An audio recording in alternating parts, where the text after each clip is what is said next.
How to delete your Instagram account permanently. Are you trying to delete Instagram account, but can't find way to delete account? Don't worry, in this video I'm going to show you all the process step by step.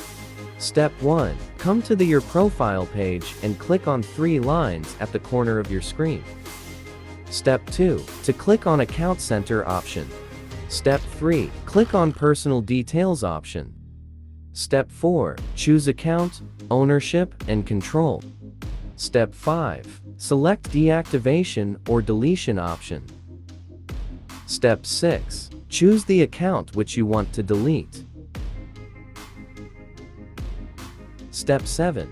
Here you can see 2 options, Deactivate Account and Delete Account. Choose second option and click Continue. Step 8. They will ask for a reason to delete account. Choose one reason, then click Continue. Step 9. Enter your password and click Continue.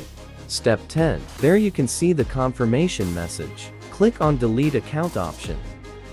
Then you will be logged out and your account has been deleted.